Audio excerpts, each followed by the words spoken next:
In this lecture, we will cover epidemiologic applications of GIS. The lecture is narrated by Yang Yi. This lecture is divided into 4 modules. Module 1 is an introduction of epidemiologic applications of mapping techniques. Module 2 covers how to search, select, and import the data we need. Module 3 is about creating a map in SAS. And in Module 4, we will modify the map colors and patterns based on our needs. Module 1, Introduction.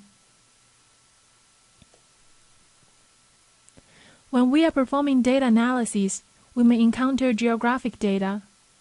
They can come at various geographic levels. For example, data at continental level, country level, state level, county level, zip code level, census tract level, and so on. Instead of using dot plots, scatter plots, or other graphs, it is a good choice to map those data using an intensity map, where colors are used to show higher and lower values of a variable. Here is a 2-dimensional map, downloaded from the CDC website. It shows diagnosed diabetes percentages at the county level for the U.S. in 2012. The color key on the left indicates which colors correspond to which values. The darker colors represent higher percentages. We can see from the map that compared to the southeast part of the country, Nebraska has a relatively low diagnosed diabetes percentage, and the West Coast people have a much lower diagnosed diabetes percentage.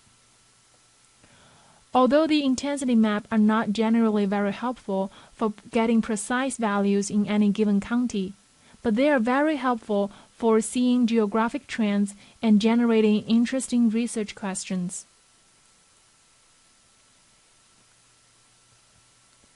In this lecture, we are going to talk about how we can do the mapping in SAS. Here are 2 examples downloaded from the SAS support website. On the left, there is a 3-dimensional map identifying the number of zip codes in each state of the U.S. with bars. The taller or darker the bar, the more zip codes there are in each state. The number of zip codes is an example here. The variable being mapped can be number of airports, farms, or public health professionals. On the right, the 3-dimensional map not only shows the population of each country in Asia, but also highlights different regions using different colors. Here we have a quick quiz. What 3 states are included in this map?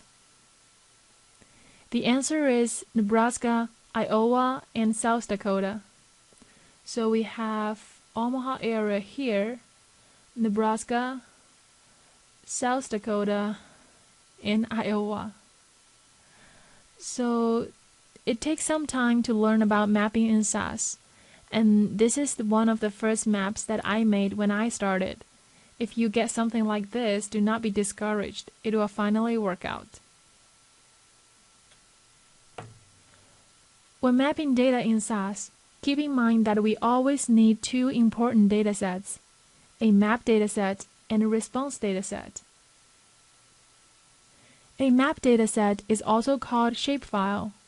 It contains geographic data, which is longitude and latitude information of the area that you are studying. We are going to make the map based on these information.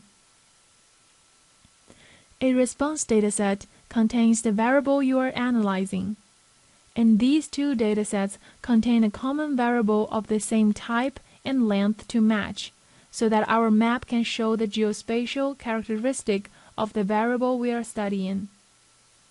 For example, to create this map titled Number of Zip Code per State, the map dataset should be the geographical data of the U.S. at state level, and the response dataset should contain the list of the number of zip codes each state has, which is the dataset we are analyzing.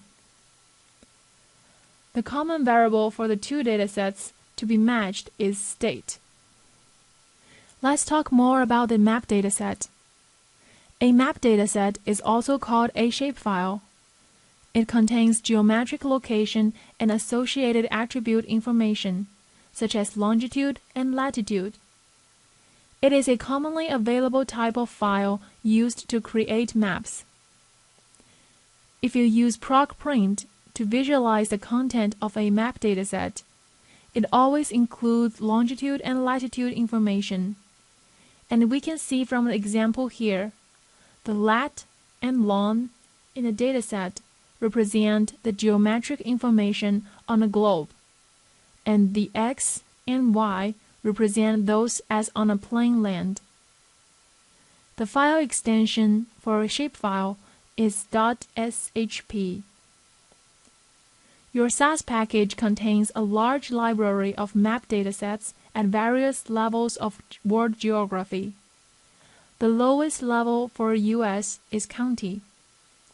Therefore, shapefile at county level or above can be obtained directly from SAS so that we do not need to do any import.